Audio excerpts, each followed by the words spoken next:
Thank you, and thank you very much for the invitation. It's a great honor to be here. I apologize in advance if I make any mistakes. The jet lag is my excuse. All right, so this talk is going to be about transfers in algebraic K-theory and in THH. And in broad strokes, a lot of the motivation comes from K-theory, and a lot of the computational power and what we can currently do comes from THH, as these things usually go.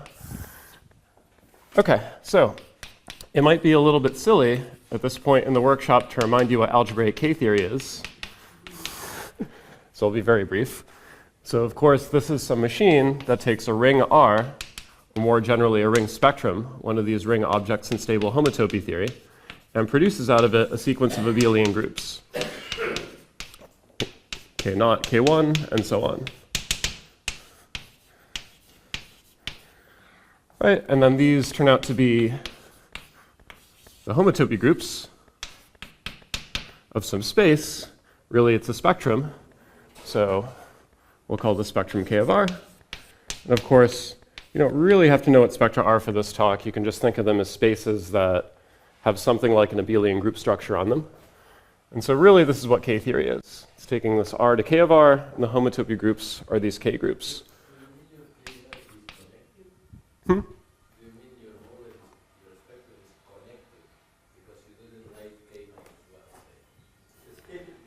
Yes.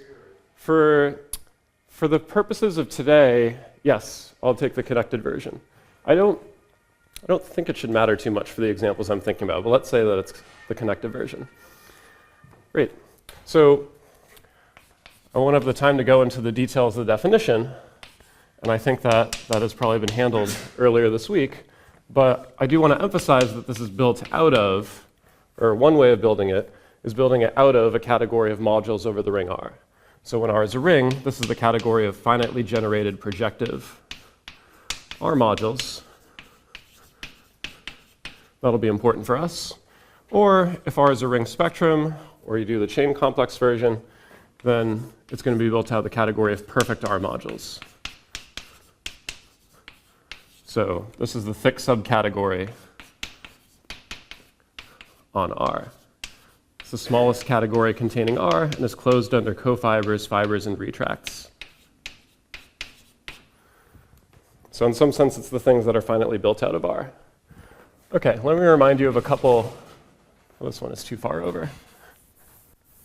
Let me remind you of a couple of examples that are particularly interesting when you're doing geometry and topology. So let's let X be a based cell complex. And let's pi be the fundamental group. Again, I feel like I'm probably repeating a theme that's been dealt with earlier this week. And I'll let this ring R be the group ring on pi. Then K0, in that case, is going to be, it's going to have a Z summand for somewhat straightforward reasons. And then the complementary piece is the wall finiteness obstruction group. So the wall finiteness obstruction is an element of this group. It exists whenever X is a finitely dominated complex. I'll remind you what that is, so because that will also be important for us a little bit later. So finitely dominated means that X might not be finite, but it has some map up into a finite complex K and a map back down so that that composite is homotopic to the identity of X. So in that setting, I get a finiteness obstruction in this group, which vanishes precisely when X is homotopy equivalent to a finite complex. Okay, so that's one example of K-theory containing an interesting topological obstruction. And also in this case, K1 is then a Z mod 2 plus an abelianization of pi plus the Whitehead group, where the Whitehead obstruction lives.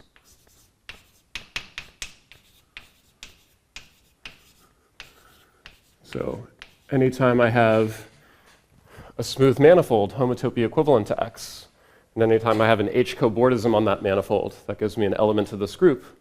That element vanishes precisely when the H cobordism is isomorphic to a trivial cobordism. And so this is a very useful invariant when I'm trying to study diffeomorphisms of high-dimensional manifolds. Okay, so we have within K-theory, within the K-groups, we have these relatively easy to understand pieces, and then we have these very interesting pieces where the obstructions live. So that continues to be true in the spectrum version of this example. So now I'm going to take R to be a ring spectrum. So instead of the group ring Z pi, I replace Z by the sphere spectrum. That's the analog of Z in ring spectra. And then instead of including the fundamental group, that's loops up to homotopy, I look at all the loops. And so this is like a group ring over the sphere spectrum where I have all the loops. It's essentially a topologized version of this. What I mean more precisely is the suspension spectrum of that base loop space. So this is the unlinearization of the previous example. Then the K-theory of this is also known as Waldhausen's functor A of X.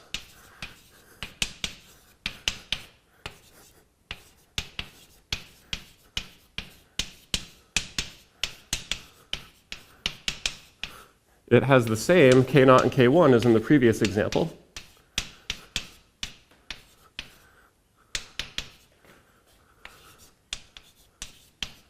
Right, same K0? Yeah, because I think I said that. Okay. So same K0 as in the previous example, and the same K1, and then the higher versions give you higher order versions of this obstruction. So the higher K groups, the higher Ki are different in these two examples, and in this case, they hold obstructions for parametrized versions of that problem where I have an H cobordism and I'm trying to trivialize it. Parametrized.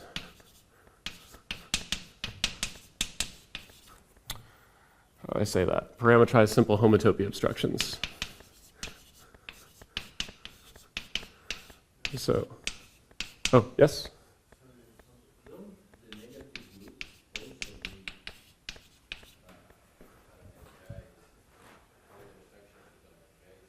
They do. It's just in a different sense of parametrized. So for the negative groups, you're going over RK, and then there's some compact support condition. I don't remember off the top of my head. In this one, you're over a compact base. And so it's a different sense of parametrized, but you're definitely correct about that. Yeah. Right. So this obstruction is useful for getting at the connected components of a diffeomorphism group. And this obstruction, these obstructions here can help you get at some of the other homotopy groups, some of the higher homotopy groups of those diffeomorphism groups. Right, so there's good stuff in there. There's good geometric invariance in there. That's the point of this. And I'm going to give the next theorem an embarrassingly small amount of space, not commensurate with its importance. This is Waldhausen's splitting theorem.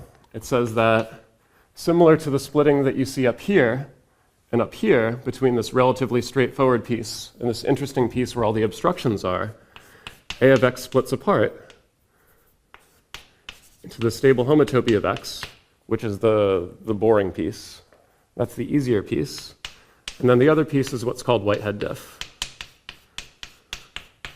And so that's the piece where all the good stuff is, where all these geometric obstructions live.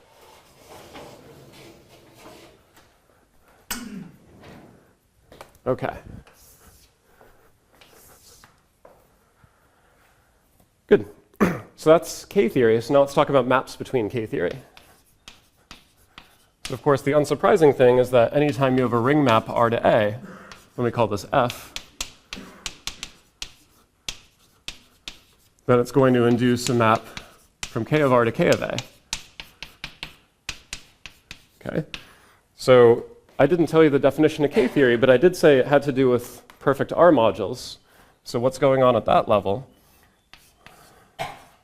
Let's say, it doesn't really matter which side we use, but let's talk about right R modules. So I have this category of perfect right R modules.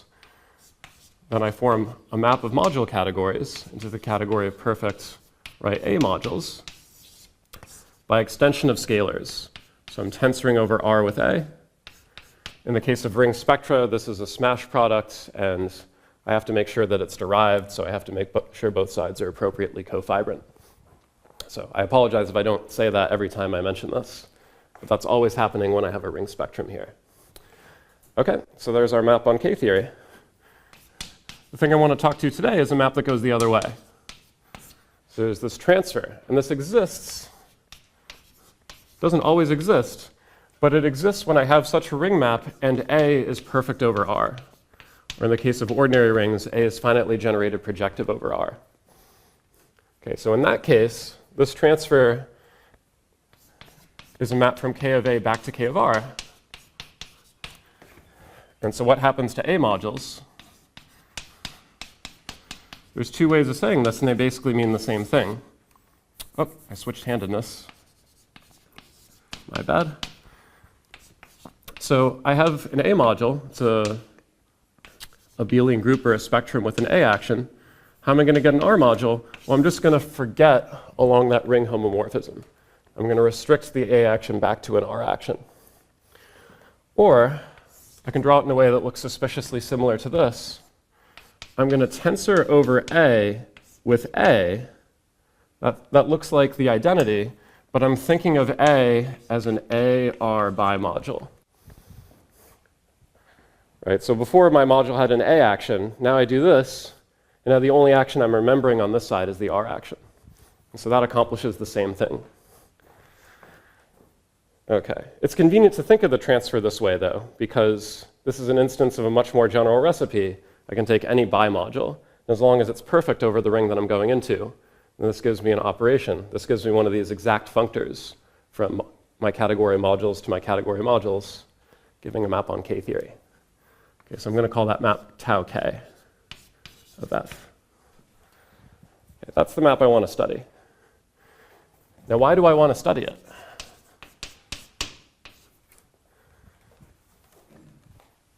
How am I doing? All right. Doing good. Why do I want to study it? So there are a few reasons. Let me start with a very elementary one. So the transfer shows up in some fairly straightforward arguments when you're doing computations. So let me just give an extremely simple example of this. If we happen to know, so if we assume that not only is A perfect over R, but as an R module, it's an n-fold direct sum of copies of R.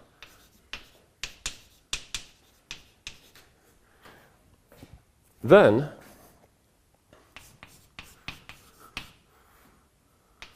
my map of rings, K of R to K of A, so let me get this right, that's K of F, and then my transfer associated to F, the composite is just going to be n times the identity, or homotopic to that. So on the K groups, it's going to induce multiplication by n. And the reason for that is very straightforward. So I'm tensoring my R module with A, so I'm tensoring my R module with this thing, and then I'm forgetting its structure as an A module. I'm only remembering the structure as an R module. Okay, so if I take a thing and I tensor it over R with a direct sum of copies of R, then of course that's isomorphic to just taking an n-fold direct sum. Right, so in this case, the transfer is giving us a map backwards. That's helping us reason something out about what this map does on homotopy groups. Because I know there has to be a way of splitting it up to division by n. Okay, so that's a very elementary reason to care about this transfer. Let me give you a little bit of a deeper reason to care about it. And in this, I'm going to restrict to this Waldhausen A theory that I was mentioning earlier. This form of K-theory that has those geometric obstructions inside. Okay, so what happens here? Well, let's think first for a little bit about when this transfer exists. So, because over here I was just talking about rings. So A theory takes as its input a space, and then I take its base loop space, I take its suspension spectrum, and then I take the K-theory of that. So if I just have a map of spaces, okay, then I get a map of loop spaces, preserving the multiplication of loops. And then, for very formal reasons, that gives me a homomorphism from this ring spectrum to that ring spectrum. Great.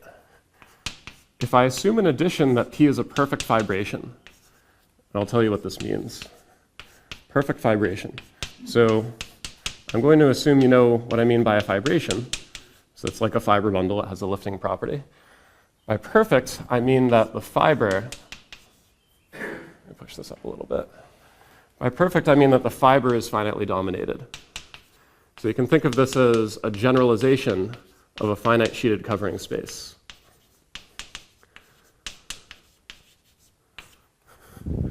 Or a fiber bundle with finite cell complex fiber. So if P is a perfect fibration, let's follow that thought over here, then this ring that I'm mapping into is perfect over the first one.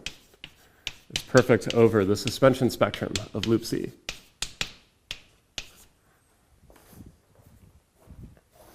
Okay. And you can see that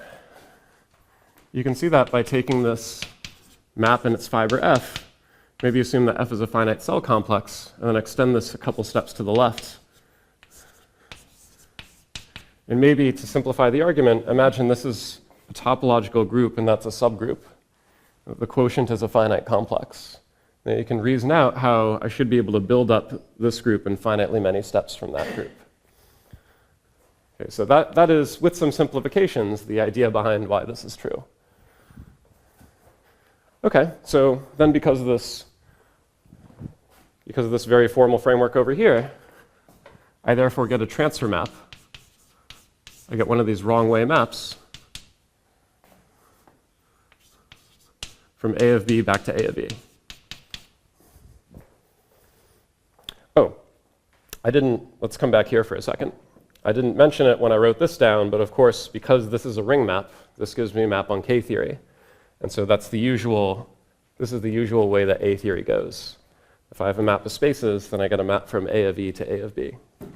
And so this transfer is remarkable because it's bringing me backwards. It's like a salmon swimming upstream. So that's what you're supposed to be thinking. I'm not doing the magic trick correctly, right? If this is the only thing that you see, this seems like the normal thing. This is supposed to look highly unusual. The normal thing is supposed to be A of E going to A of B. Okay, very good. So we have this, so this fish is swimming up our stream, and it's a little bit, you can define it easily enough, but on the computational level, it becomes a little bit less clear what it's doing. We can use Waldhausen's theorem, and we can say, well, I know that this has two pieces. I'm going to drop the diff from the whitehead if you don't mind. So this has two pieces. I just have to understand what the transfer is doing on each piece. And when I do the transfer, I can then project back onto these two pieces over here. Okay, so there's four pieces to understand. All right, well, I'm still giving the motivation for why this is interesting, so let me finish giving that motivation. So here's the theorem. This is due to Dwyer, Weiss, and Williams.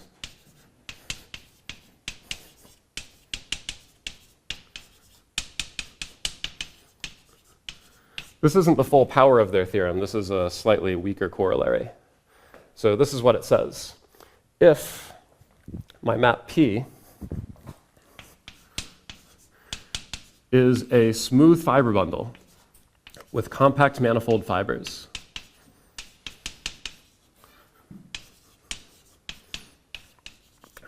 and I'm emphasizing this as compact, not closed. Compact manifold fibers. So I'm allowing my fibers to be manifolds with boundary. Then, the map from here to here, so this piece of that transfer, the map from suspension spectrum of E to whitehead of E vanishes. It's null homotopic. So this is an obstruction.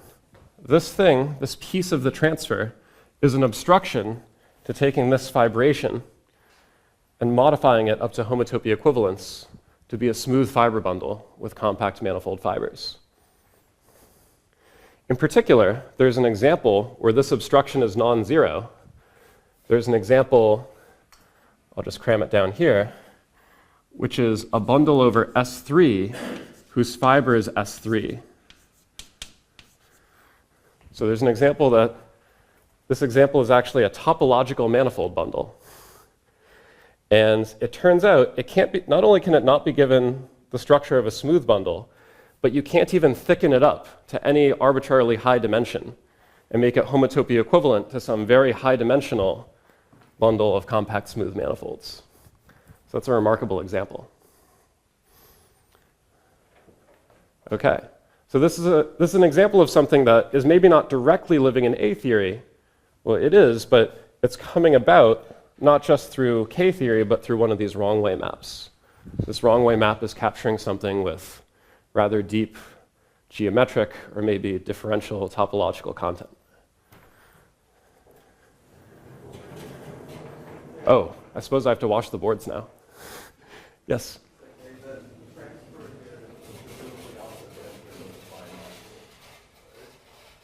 What's that? Mm-hmm.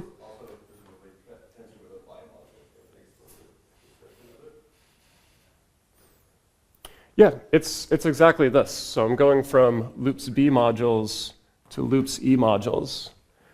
I'm tensoring, in a sense, I'm just forgetting the loops B action. I'm forgetting down to loops E. But you can also interpret that, as you always can, because it's an exact functor between small, stable, idempotent, complete infinity categories. It's one way of saying that. You know, there's general nonsense that says it always has to look like this. Right. So that includes this example.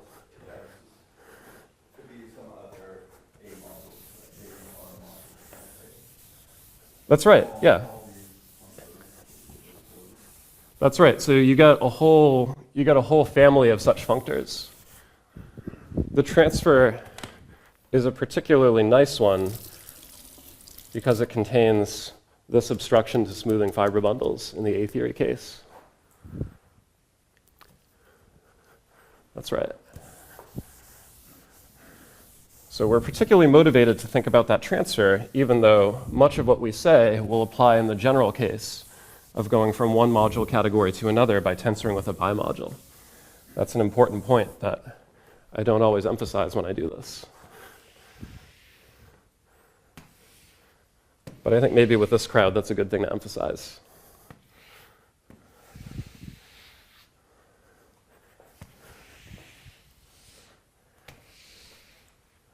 That's right.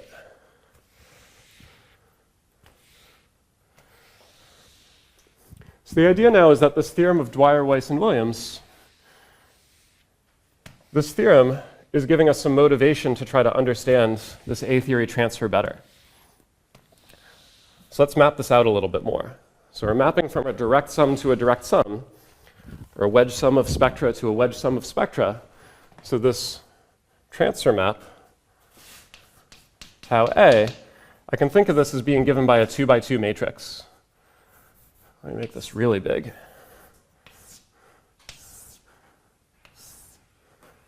So here,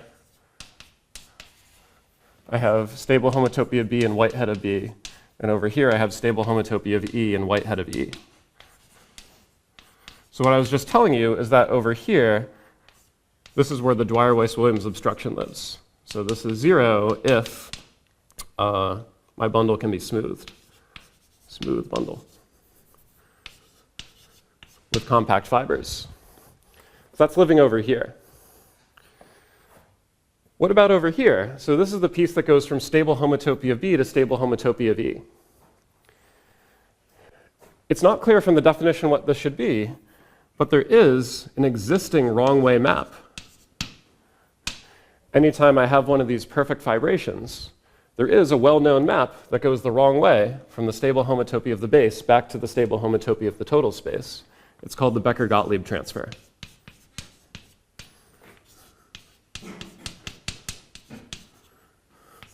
I'm going to call that map tau, or tau of P. So tau without a decoration means Becker Gottlieb transfer. tau with a decoration means transfer wrong way map on K-theory. This is also a very interesting construction. The Becker Gottlieb transfer and its generalizations show up when you're thinking about fixed point problems. You have a self map of a space or of a bundle of spaces, and you're trying to deform it to remove the fixed points. So that's a very different sort of geometric application than this smoothing obstruction up here. And so I don't know what that should make you think about this. So this is a natural guess for what should go here, but then it seems to be solving a very different geometric problem. So that raises a question whose answer I think is not obvious. The question is, are these related? Is tau related to tau A? Specifically, is this piece of tau A the same map as tau? Or is it something else?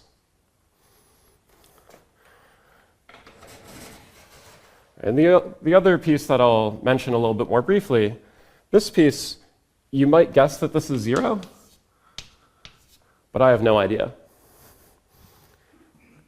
I'm not yet aware of a single non-trivial example where we know what this piece is. So if you think you know something about this, come talk to me. I'm very interested.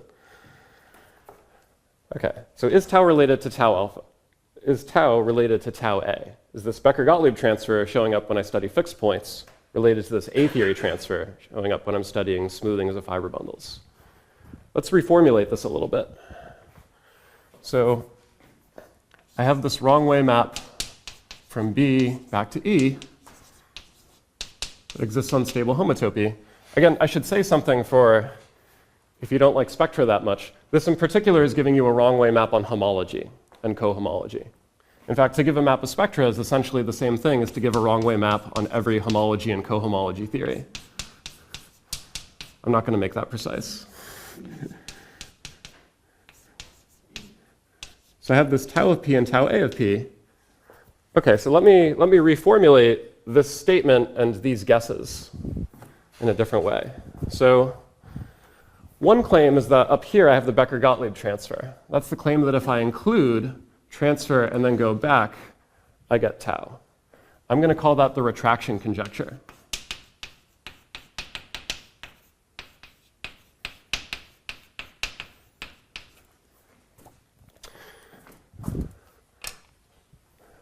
The next claim is that this is tau and that is 0. That corresponds to if I include on both sides, then I get a commuting square. So if I include and then transfer, I get nothing more than Becker Gottlieb transfer and then include. I'm going to call that the inclusion conjecture.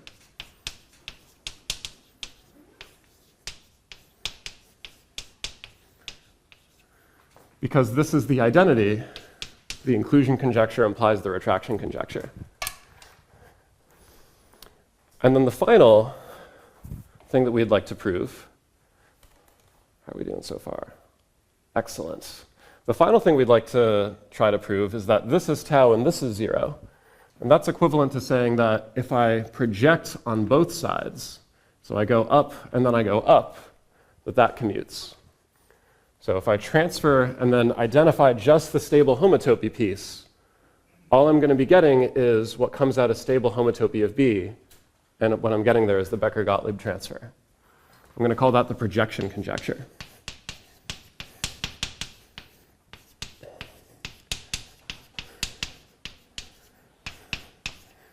And that's also stronger than retraction, but not equivalent to inclusion. So that goes in a different direction. Okay. Oh, yes. So this is projection, right?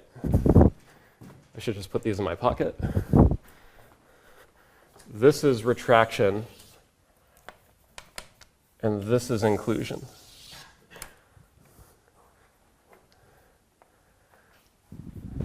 All right. So there's our reformulation. Okay. In fact, you can make these conjectures anytime you have a functor with these wrong way maps that includes as a summand stable homotopy of your space X. So that's important because of the next thing I'm going to say. The next thing I'm going to say is, well, how would we attack these? So how to approach these? And the approach I'd like to propose is by using trace methods.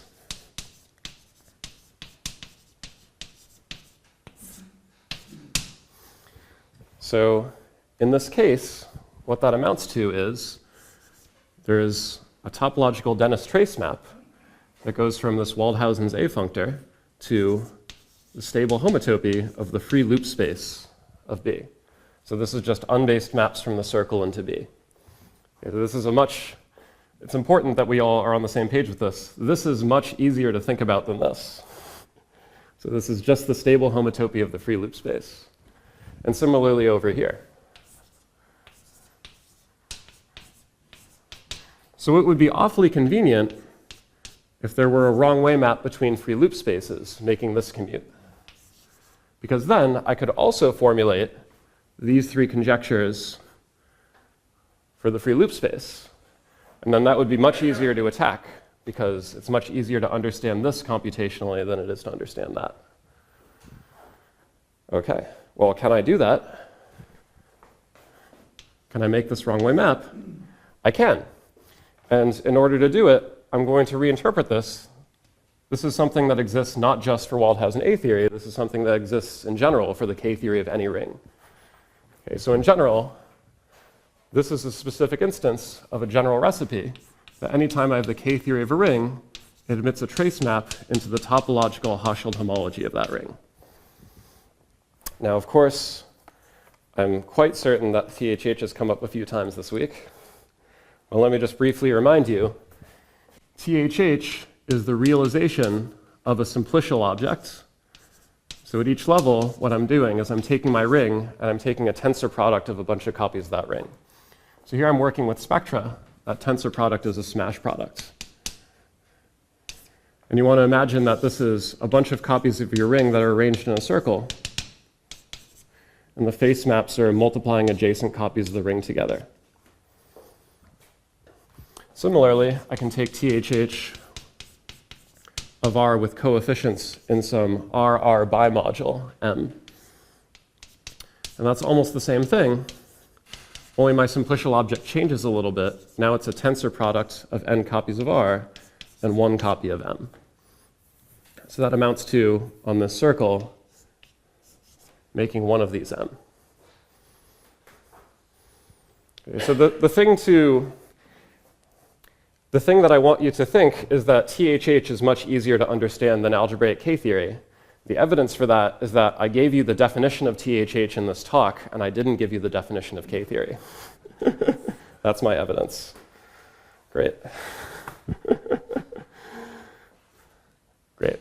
So how do I define this wrong way? So in particular, in this example, the THH of the suspension spectrum of the loop space, so the THH of this particular ring spectrum, that is the free loop space.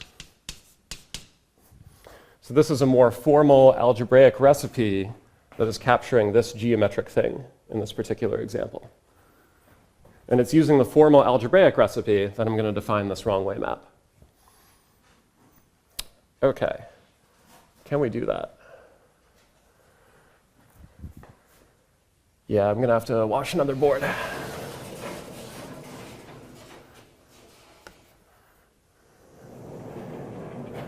It does turn out at the end that there's a way of reinterpreting that map geometrically, but that takes a bit of work. We start with a formal algebraic recipe because that gives us a map that, by work of many people in various guises, that gives us a map on THH that commutes with the map in K-theory. And that's what we want.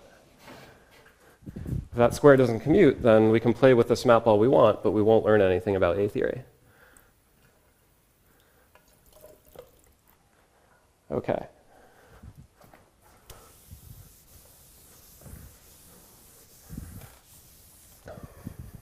So while I'm washing it, it's a good time to mention that if you stare at that cyclic bar construction, you can think about how this doesn't just make sense for rings. This also makes sense for categories enriched in abelian groups. And it doesn't just make sense for ring spectra. It makes sense for categories that are enriched in spectra. So the idea is that you're taking a coproduct over all tuples of objects in your category, and then for each such tuple, you're taking mapping spectra, or mapping groups between those objects. And then you're tensoring them together, just like in that construction above. So you can take topological Hausdorff homology of an entire category. In particular, the only example I really care about here, you can take topological Hausdorff homology of the category of perfect modules. And that's good because the transfer that we want to study is not a map of rings. It arises just from a map of module categories. So that's the only thing that I have to work with.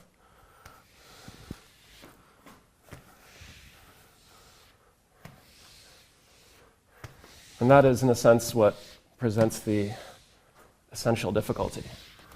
Okay. Great. So which one did I put on the left? I put K of A on the left. So we have this transfer from K of A to K of R when A is perfect as an R module. And now I'm trying to define a map backwards on THH. Well, I remember that K of A came about from the category of perfect modules over A. And by the erasing the board discussion, this is a gadget that I can take THH of. Similarly over here. And then the black box that I'm going to use is that there's a trace map. This map of module categories induces a map on K-theory and a map on THH, making this square commute.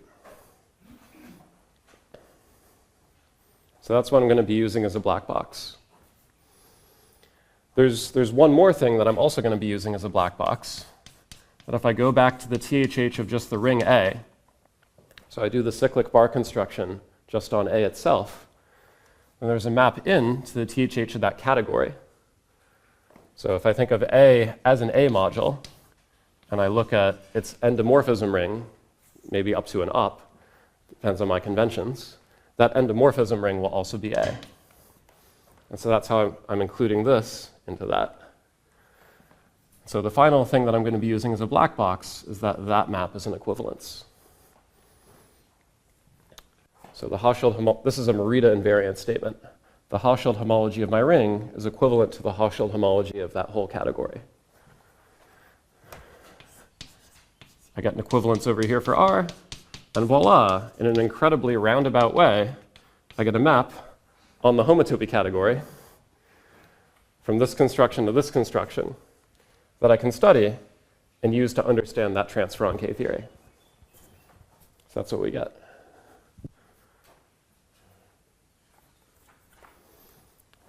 So that's our in.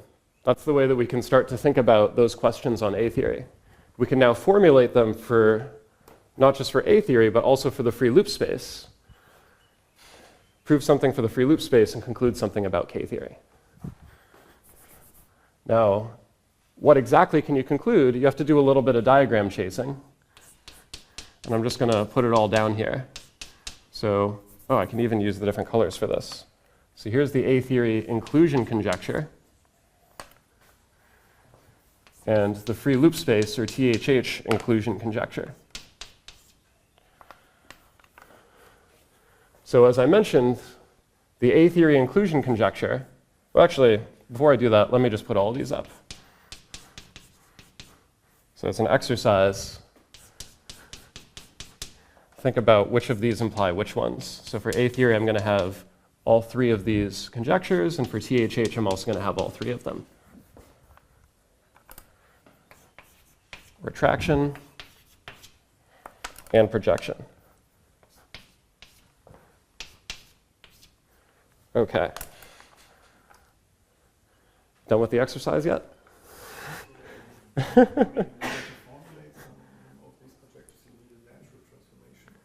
Of course. I do. So in this case, so I'm writing THH here, but I'm really only talking about this map here when I have a perfect vibration, this map of free loop spaces. So the additional facts that I'm using is that anytime I have the free loop space X, it contains X along the constant loops. And in fact, that inclusion is the composite of this inclusion and that trace. And then furthermore, it goes back to x by evaluating at a point, right? And furthermore, the map from A theory back to stable homotopy is the composite of this trace and that evaluation. That's right. So without that fact, you can only, so before you know that fact, you can draw these arrows.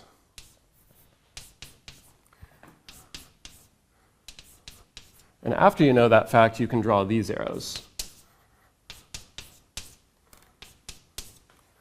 So that's the solution to the exercise. I suppose I only just gave you all the information you needed, so not quite enough time to do it on your own.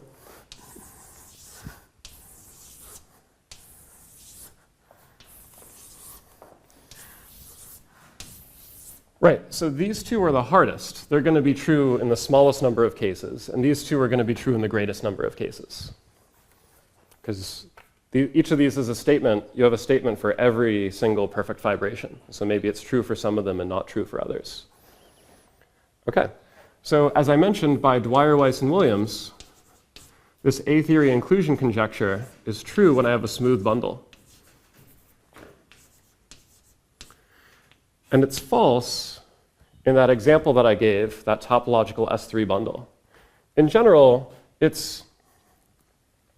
this isn't an if and only if, but it tends to be false outside of this case.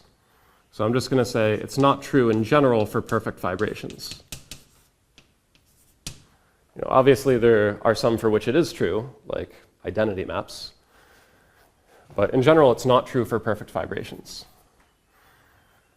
Okay, so of course that implies that the THH inclusion conjecture must be true for smooth bundles. But then it's open for perfect vibrations.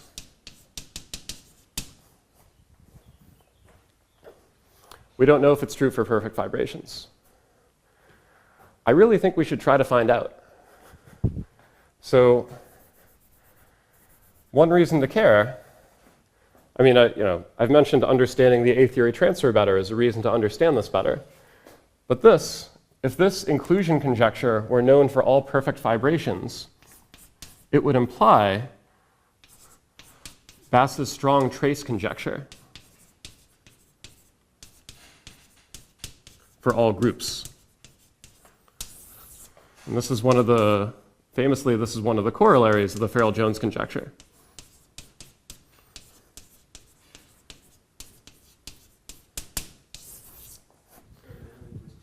Mm-hmm. When you write this implication, you mean that IC is true for A theory for all perfect vibrations, then this happens, or for any given? So, yeah, I should clarify. So this implication says for each bundle P, or for each vibration P, if the A theory inclusion conjecture is true, so if that diagram with the red arrows commutes for that bundle, then the diagram for THH also commutes for that bundle. Yeah, and this, right, so there's a similar statement here, but let me just say, if this is true for all perfect vibrations, so let me draw the arrow from this part. If it's true for all perfect vibrations, then it would imply the strong Bass conjecture for all groups. So of course that wouldn't prove the Farrell-Jones conjecture for all groups, but it would provide some intriguing evidence. And it would be really great to prove that. Okay, so that's a totally separate reason to care about this that has nothing to do with smoothing fiber bundles. Some indication that this is a really good question to try to attack. Okay, now let's go down to this row next. So this row is supposed to hold more generally. Now there's work of Dora, Biala, and Johnson. So at this point I'm not hiding anything anymore. I'm just going to tell you what we know. So there's work of Dora, Biala, and Johnson that proves this retraction conjecture is true when I have, let me make sure I get the assumptions right. It's a little bit stronger than this, but they prove it when you have a fiber bundle with finite CW fiber. I think I drew these bubbles prematurely. Okay. over here, on the level of THH, so again, looking at that wrong way map of free loop spaces, which is easier, there's a recent paper by myself and John Lind, and it shows that this is true. This is true for all perfect vibrations. And so in particular, because these are equivalent, this extends the work of Dorobiel and Johnson. And we now know that on the level of A theory, this is true for all perfect vibrations.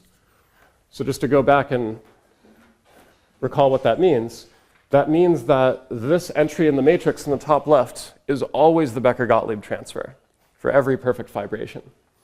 And up here, it means that with the blue arrows, that diagram commutes. Okay. Good. So again, this is something that I'm excited about because we found a way of arguing that this is always true.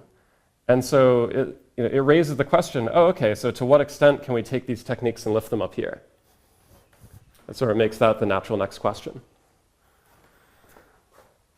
Okay.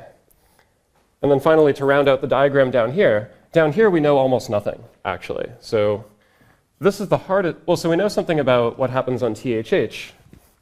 It turns out that this is too much to ask for. So by calculations of Schlitt-Krull, this projection conjecture is not true for any non-trivial covering space.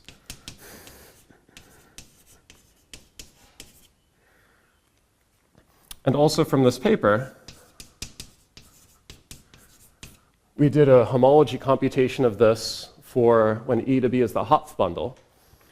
And we can confirm that this is also not true. There is at least one example where E and B are simply connected. And this fails to be true. Okay, so the diagram with the orange arrows, this is a great counterexample to the rule of, if you can draw the diagram, it must commute. That's a diagram I can draw very easily, and it apparently never commutes. So you got to. This is one area where that rule will get you into more trouble than mostly most other areas. Okay, it's often wrong, but its failure to be wrong is often highly interesting, right? In this case up here, the failure of that diagram to commute is capturing this obstructionist smoothing. So it's wrong, but for interesting reasons. And so over here, that leaves. This is the last remaining thing to discuss. We don't know, even for covering spaces. And so this is also something that this is also something that we're continuing to think about. All right. Cool. So that's the transfer on K-theory, some reasons why we think it's interesting, and then this is, to the extent that I know at the moment, what we know about it. So what I'd like to do with the remainder of the talk is talk a little bit more about how we get these. Yes? Is there any chance you can use THH to study the lower right block? The white hat? The lower right block. Ah. Yes. So I didn't say anything about this in this talk, but because of this, where this is the identity of X, that means that the free loop space as a spectrum has a splitting where one piece is stable homotopy, and then the other piece is, well, just free loops modulo X. And so this piece is receiving a non-trivial trace map. Right. This piece is receiving a non-trivial trace map from that Whitehead piece. And of course, something that I don't have much time to mention is that, of course, you can take that map of module categories doesn't just induce a map on THH, it also induces a map on TC. And so once you understand what the THH wrong way map is doing, you can start to use that to build up an understanding of what's happening on TC. And so that's also a thing that we need to do. There's many things at this point that we now need to do. Now that we have gotten to the point where we have a pretty good understanding of what's happening on THH. Okay.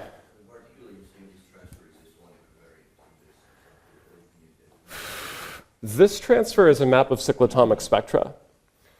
Down here, so what I'm about to say is that what powers these results is we give a way of describing the transfer here just from the cyclic bar construction on A to the cyclic bar construction on R. The main disadvantage of this is that, so the advantage is that the map we describe is pretty simple. The disadvantage is that the map we describe is not S1 equivariant. And it's not a map of cyclotomic spectra. So the more structure you want, the more equivariance you want, the more complicated you can change that map, but you make it more and more complicated to see that extra structure. How are you showing the reasonable cyclotomic? You subdivide like 1,000 times? Up here? Yeah. Oh, this is part of the black box. That THH is a machine that's taking appropriate categories and modules to cyclotomic spectra. Right, so part of the machine is that you don't just get THH, but you also get TC, and this trace map factors through TC. Right, so there are various sets of technology you can use to make that, to verify that that's correct. Right. Right, so the final thing that I want to emphasize is, Actually, when you yes? discussed the last corner there, so the lower left, you said you don't know nothing, but in the beginning you told us that for pi 0 and pi 1, you have the classical things. Oh, yes, so it's not, True there or not true? you're right, we don't know nothing. We do know that the level of pi 0, this is true for covering spaces. And it's not entirely clear that's true for pi 1, so that's the next thing that we're thinking about. So if it's true for pi 1, then that motivates trying to prove that it's true for all the k groups. And then, of course, if it turns out to be false for pi 1, then we're all set. Then we know what happens. Yeah. Great. So we want to attack this eventually, and we managed to figure something out that allowed us to prove this. So what is it that powers this result? So what powers this result, so what makes this work,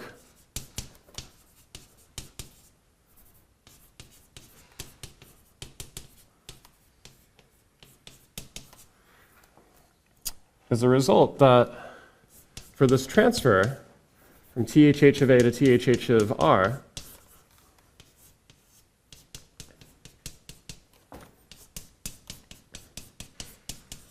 what I really mean by that is this zigzag.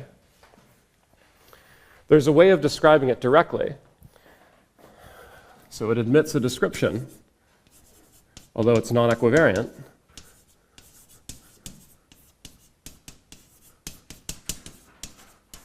as a non-commutative trace. It admits a description as the Reidemeister trace of a certain bimodule.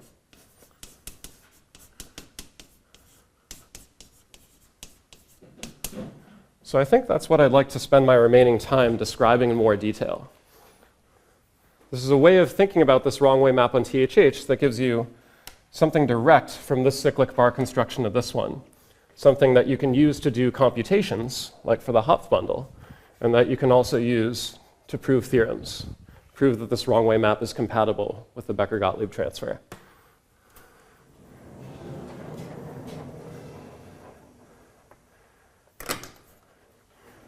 And interestingly enough, this Reidemeister trace that I'm about to tell you about also figures very prominently into work on detecting fixed points using algebraic invariance. So this is another connection between this A-theory wrong-way map and the study of fixed points in dynamical systems. So was there another question? OK. Is it OK if I erase the colors now? Before you do that, Yes. the map in the lower right corner there, the obvious map? This. Yeah. I'm not entirely sure what the obvious map is. Yeah, there is a Whitehead transfer. This is something that I haven't dug as deeply into at this point yet. As we saw, even showing that this is the Becker Gottlieb transfer was rather tricky in the general case. And so this might similarly be straightforward in like geometric examples and then tricky if you think about perfect vibrations. Yeah, so that'd be an interesting thing to talk about.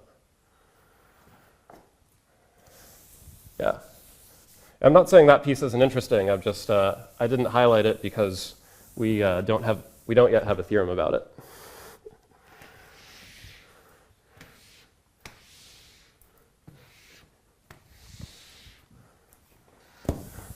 Right. So let's just recall how the trace normally works. If I have a symmetric monoidal category, for instance, the category of modules over a commutative ring, then I can talk about dualizable objects. And anytime I have a dualizable object, and I have an endomorphism of that object, a map from that object back to itself, I can take, don't worry, I'm about to put all this down. Anytime I have an endomorphism, I can take the trace of that endomorphism, and that trace is some map from the unit object of my symmetric monoidal category, from my unit objects back to the unit objects. Okay. Right, so let's recall how the quote-unquote commutative trace works. Make sure I properly time this. Ooh. Okay, maybe I won't be able to write that all down. So in a symmetric monoidal category, or I'll call that x and y are dual if tensoring with x and tensoring with y are adjoint. And so in particular, the unit of that adjunction is some map from I to x tensor y, and the co-unit of that adjunction is some map from x tensor y back to the unit objects. So I'll call that co-evaluation and evaluation. And then there are two triangle identities, which I will skip because probably you've seen them before. And then the trace, so if x is dualizable and f is some self-map, then the trace of f is a map from the unit object to the unit object. I co-evaluate first, then I swap, and I apply f to the x term, and then I do evaluation. Right, so I can do this, for instance, in modules over a commutative ring. I can do this in the homotopy category of modules over a commutative ring spectrum. Right, so usually this happens in the homotopy category in that case. And so this can give me the trace. Anytime I have a dualizable module, those turn out to be the perfect modules. Anytime I have a dualizable module and I have an endomorphism, I can take its trace. And in that case, that would give me a map from the ring to itself. Okay, so what do I mean by non-commutative? Well, suppose that I have a non-commutative ring, or a non-commutative ring spectrum, something that's just A infinity. Then its modules don't form a symmetric monoidal category. Okay, so I can't take this trace. But what I can do instead is I can say, well, I'll let R and A both be rings, and I'll suppose that I have modules x and y, where x is an AR bimodule, and y is an RA bimodule. And then I can go through this definition, all these definitions, and if I just change all these tensor products, I make them tensor products over R or over A, then everything continues to make sense. So I can talk about, let me get this right. So tensoring over A with X and tensoring over R with Y are adjoint, where this one is the left adjoint. Okay? So I'll say that these two bimodules are dual over R if this holds. And then when you write out what that means, then I get a map from A to these things tensored over R, and I get a map from these things tensored over A to R. And these satisfy the same triangle identities as before, where now the tensor products are alternating, happening over A and over R. Okay, so this is a non-commutative generalization. What happens to the trace? Well, the trace is not doing so well because I don't have this ability now to switch things around. If I have two things that are tensored, say these are tensored over R, I don't have the ability to untensor them and switch them around. So the best I can do, I have two things that are tensored together in this way. The best I can do is also tensor them around the other side to make a circle, and then I can rotate that circle by a half rotation. And that's exactly what this non-commutative trace is. So this is a map from, this is vague, but what I mean when I write this is I mean THH. So this is a map from THH of A to THH of R. So I use this co-evaluation map, and this lands me in THH of A with coefficients in. So it's x and y, and I'm taking a derived tensor product of them. So you can think of that as the bar construction of xry. And then this receives an evaluation map, R, and over here I have a bar construction of y and x with an A in the middle. And then you can identify both of these. They both look like x and y tensored on one side over R and tensored on the other side over A. So you can realize these as realizations of bisimplicial spectra, and you can do an interchange to switch them around. Okay, so the central result is that this gives a model for that wrong way map, and that's what powers all these results. All right, that's all I got. Thanks for listening.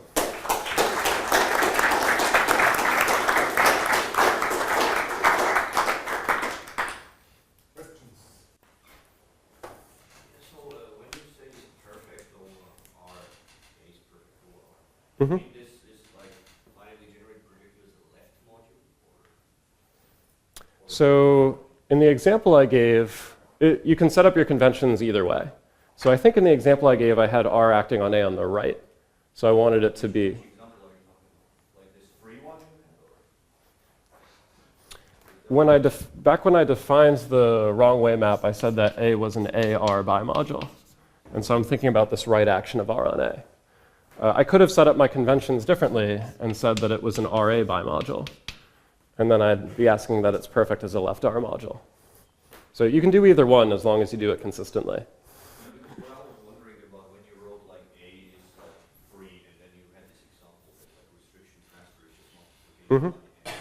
So it felt to me like this is very special here because this direct sum is actually free from the left and from the right somehow. Because if this wouldn't be the case, you should get something more interesting, like for example group algebra. So you should get something with double cosets or something like that. Yeah. I was a little confused that it was just A. Yeah, that's true. It should be something more interesting in general. Well, that would be very interesting. So if it were perfect on one side but not on the other, so then you would get a map, on, say, the category of right modules, but you wouldn't be getting a map with this description on the categories of left modules. Yeah.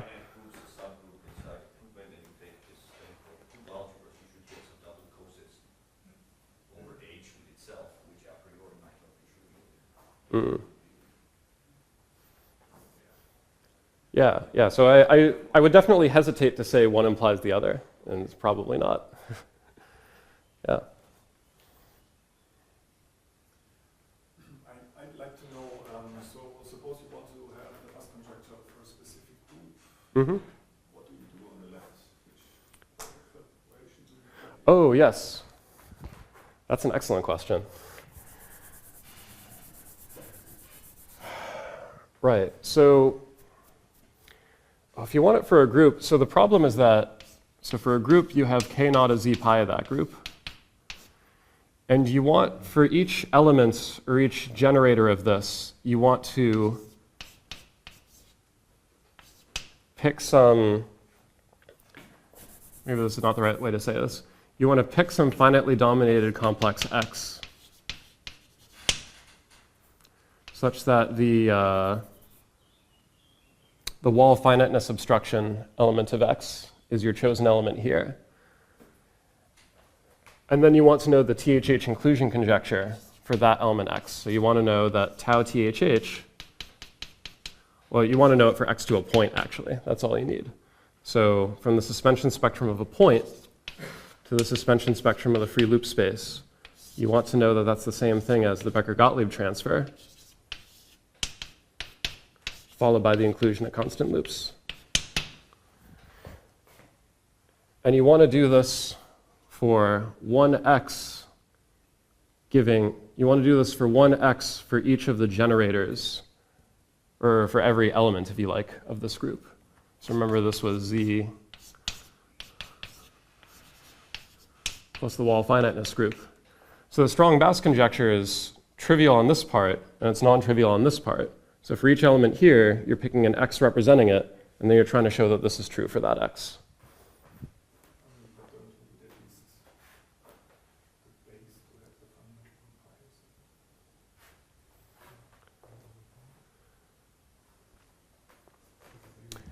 The reason it works out is because you have a naught of x, of that particular x mapping in here. This has an element inside the A-theory Euler characteristic of x, which hits that chosen element. And then this element also arises from a naught of a point along the A-theory transfer for this. And so then the idea is that once you know what element of the free loop space this is hitting, you can then conclude what element of Hausdorff homology. I mean, I'm basically describing the proof of that arrow up there. Once you know what this element of A-theory hits down on the free loop space, you can then conclude what element of Hausdorff homology your chosen element here hits. But it's a little bit complicated because if you just care about one group, you have to, for that group, take a bunch of complexes x, generating one for every element here, or enough that their images here generate this group. And you want to prove this then for all of those complexes x.